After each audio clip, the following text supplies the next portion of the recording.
From Sci News, flaws in Spinosaurus fish hunting.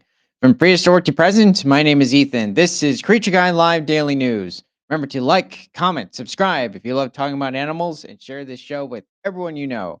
Now, let's get into the animal news of the day. The lifestyle of, I just want to make it real quick. This has been occurring for at least 12 years with the different debates onto how Spinosaurus would have hunted. Actually, probably even further back because this is not new. But let's see what the theory is today. Oh boy. The lifestyle of Spinosaur dinosaurs has been a topic of lively debate ever since the unveiling of important new skeletal parts for Spinosaurus aegypticus in 2014-2020. Yes, 2014 was a very traumatizing time for those that um, were, or at least, liked Spinosaurus. We weren't happy about what happened in Jurassic Park 3, but when this occurred, it was like, whoa, whoa, you didn't have to do this. And instead, it went from being, this possibly the toughest theropod to exist outside of T Rex to very far beneath T Rex and just an overall, strength.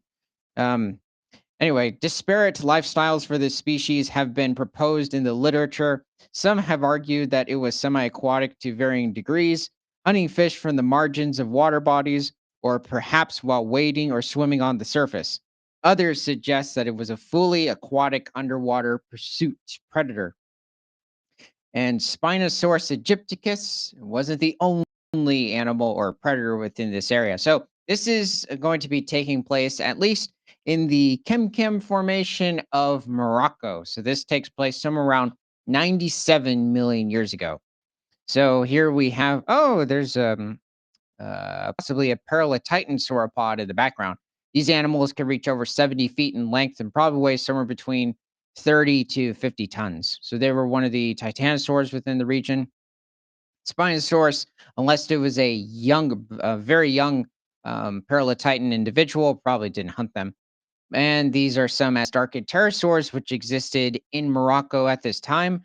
And we have Spinosaurus going after one of its most likely favorite species of overall organism to hunt, the Onchopristis fish, which in some instances could reach over 7 meters in length or somewhere around 23 feet. And then we have the other fish, which I do not know. So here we have a species of crocodilomorph of the Eosuchian lineage called Aigasuchus, which could reach some estimates of around 10 meters or over 33 feet. So, despite how small this animal looks, it's actually a quite large individual.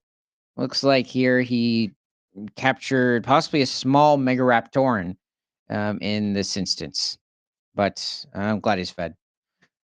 So, here is the Arapasuchus, which existed during this time, as well as in Morocco, as well, in the shadow of animals like Spinosaurus.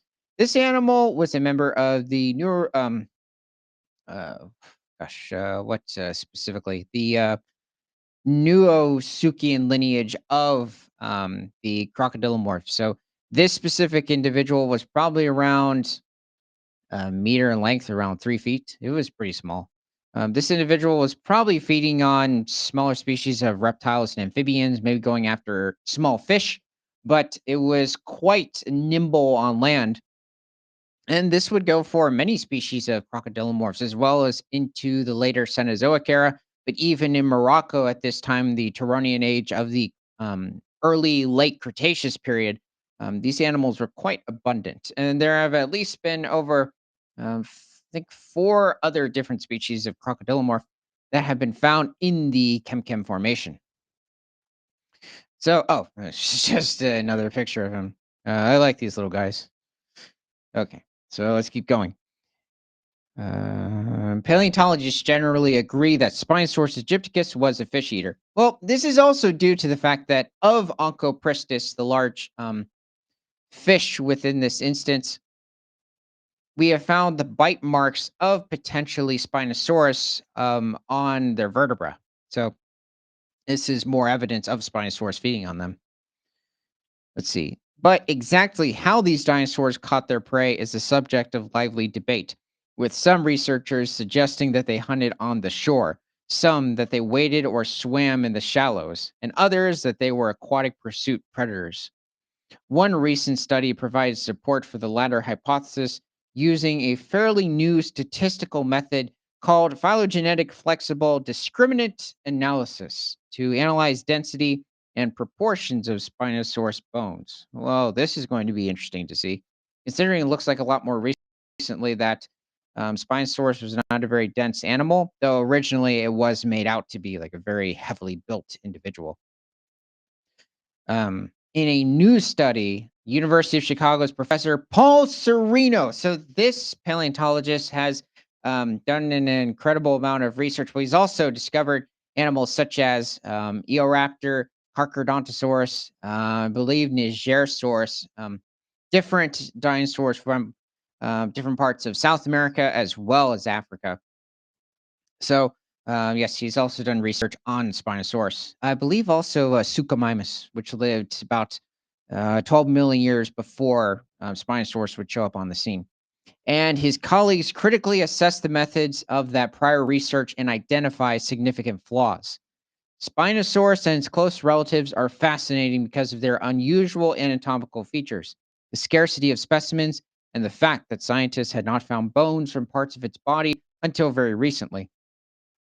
Unlike other meat eating dinosaurs, there are strong clues that it lived near water and ate fish or other aquatic fare.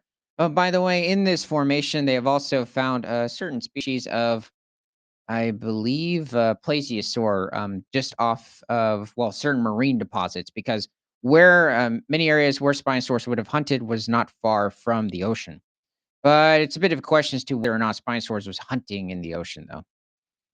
Okay, so this is a member of the um, Asdarchid lineage of pterosaurs. So this is specifically Heterophus. Het- Heterophus. And this specific animal was somewhere around had like a 20-foot long wingspan, around 5 meters. It was a member of the Asdarchid lineage of pterosaurs. The Asdarchids first evolved somewhere around 140 million years ago during the early Cretaceous. And they were actually somewhat abundant. That's the Erypsuchus. Okay. Within like different formations within the Cretaceous. I mean, sorry, Apatyrampus. I got that name flip flopped. So this individual probably weighed somewhere around 80 to 100 pounds and just most likely fed on smaller species of crocodilomorph within the region, as well as maybe even smaller species of dinosaurs or amphibians. And I say this because usually when you look at the specific beak structures of the different Asdarchids, they do have the ability to take down smaller animals, which is not something that you see within the pteranodonted lineage of pterosaurs. And then you have the Anrangara, which is a close relative of the Tropignathus, which existed further back, or formerly known as Ornithochirus.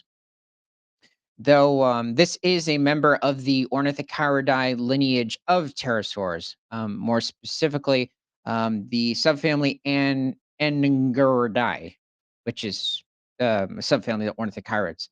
These animals had their distinct crest-like beak structures. This is actually one of my favorite groups of pterosaurs, I think, because just how iconic the Ornithochirus was made in the 1999 Walking with Dinosaurs series.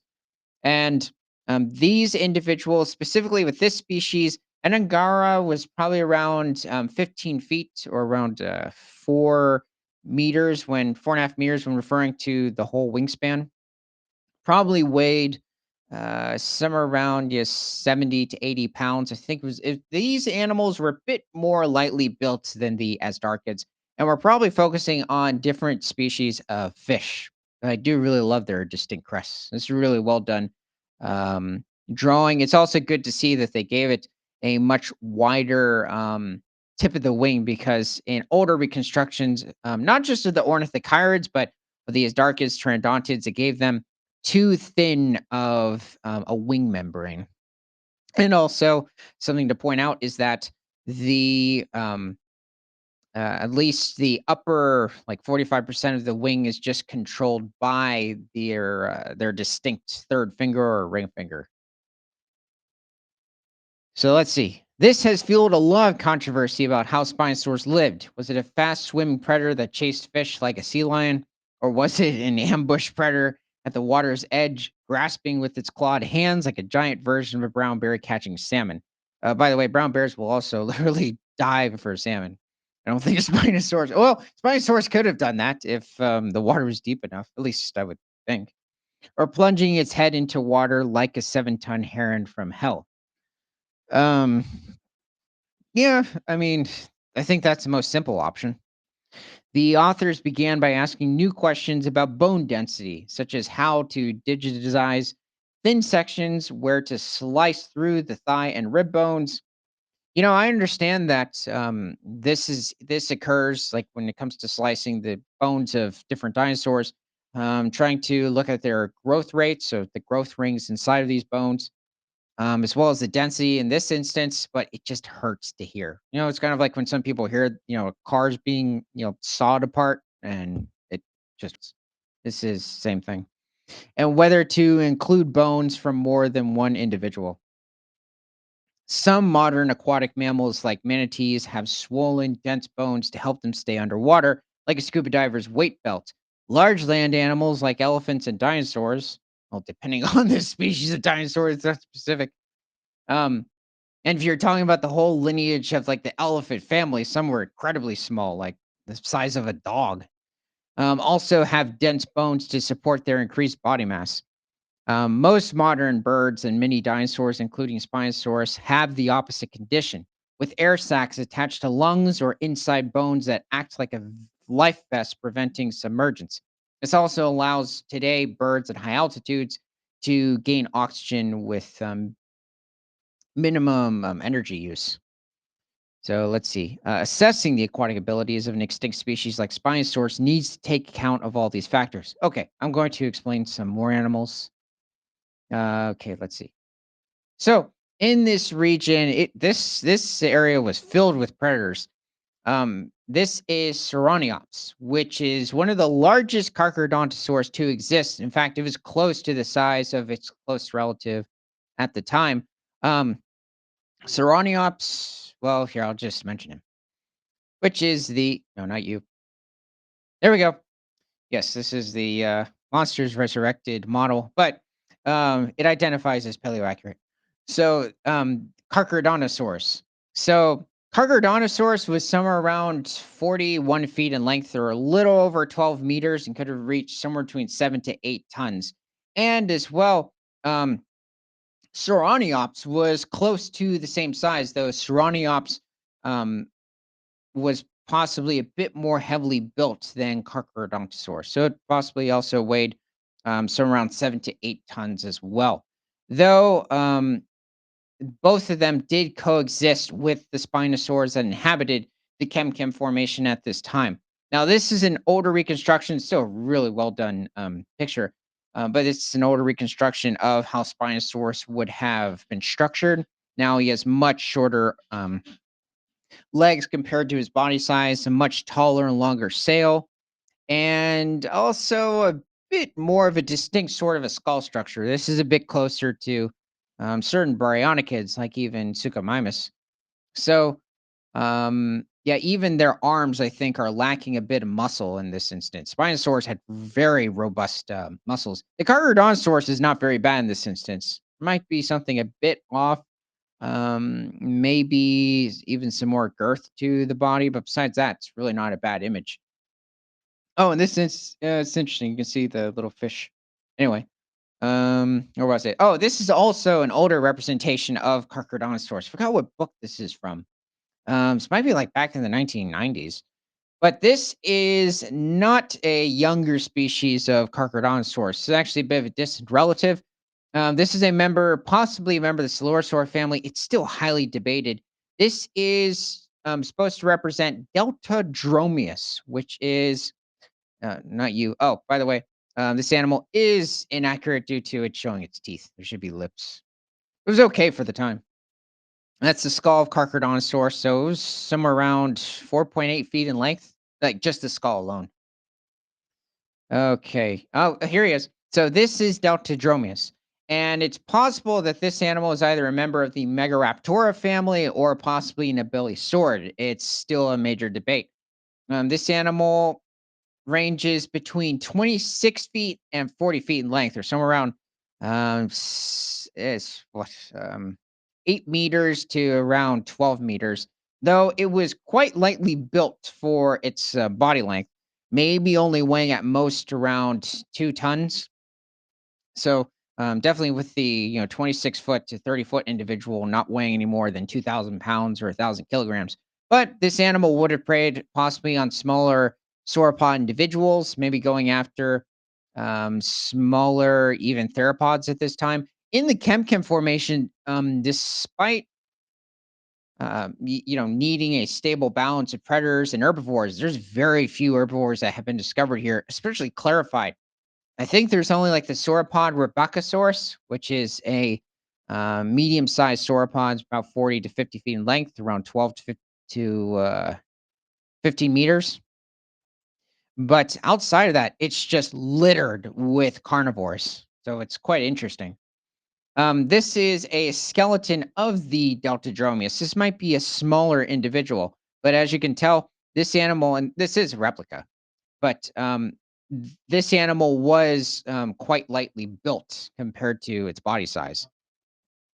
The distinct coloration and is why I'm thinking that this might be just simply a replica. Now, I wonder if this is a real.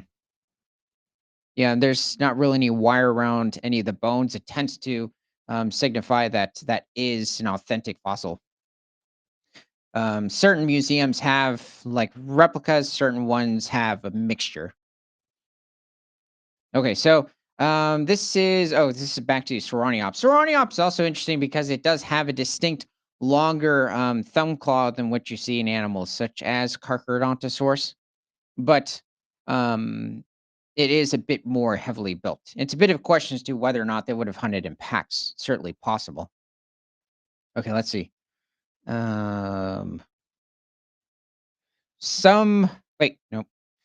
Okay, assessing the aquatic abilities of an extinct species like Spinosaurus needs to take count of all these factors. Given the complexity of understanding the meaning of bone density, the paleontologists reevaluated how the statistical technique used in the previous study was applied to support the claim that Spinosaurus was a deep diver.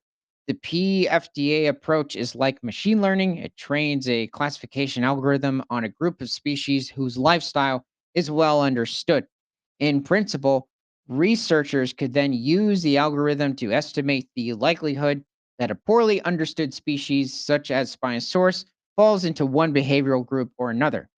In okay, come on, what did we find? Um, ugh, this is annoying. The researchers show that it is important.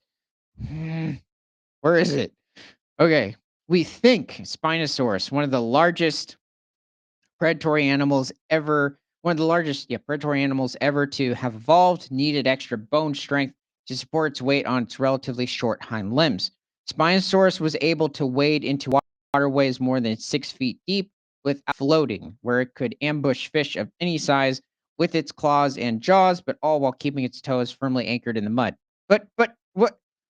Uh, I don't think we got anywhere with this. I'm just going to show you the last animal.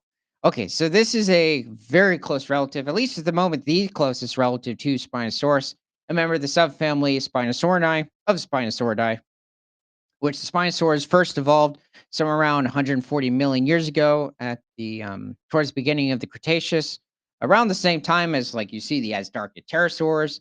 I believe the Megaraptors started showing up around 130 million years ago. But these animals would eventually go extinct at around 90 million years ago. Anyway, this is Sigilmosaurus, which is close to the same size as Spinosaurus and possibly sharing the ecosystem. This creature reached somewhere around 47 feet in length or 14 meters and could have weighed as much as 7 tons. So, this animal was also feeding on different species of fish in the region. This is an older representation, but what's interesting is that they gave this individual webbed feet, which has been proposed for different species of Spinosaur because of how semi-aquatic they are, like with what you see with different species of semi-aquatic mammals today, like river otters, as well as possibly other species of mustelid. Oh yeah, well that's a rodent, but yeah, even beavers. What else I was going to say is that like certain birds today, for instance, have webbed feet, like ducks and geese. They just weren't popping in my mind. That what's interesting is they added feathers to this animal. I have seen certain reconstructions of Spinosaurus with feathers. It's quite interesting. Overall, it's a good picture. I don't know who this fish is supposed to be. It looks like a species of shark. I believe there have been certain sharks that have been found within this formation, probably in the marine deposits. And here's just your overall view of the Chemchem Formation ecosystem. This is a very good drawing. You see all the different crocodilomorphs, Carcharodontosaurus in the background, possibly the Rebeccasaurids. He's back here. I don't know. This might be the Sauroniops, but this is unfortunate. What we just read from the paper because we didn't really get anywhere. It was like, okay, he was at least in 6 feet of water, waiting for the fish like Uncle Pristus to come by, which is uh, we didn't learn anything, unfortunately. But let me know what your favorite species of Spinosaur or African dinosaur is within the comments. And from prehistoric to present, my name is Ethan. This is Creature Guy Live Daily News. Remember to like, comment, subscribe if you love talking about animals, and share this show with everyone you know, because nothing is better than all animals all the time.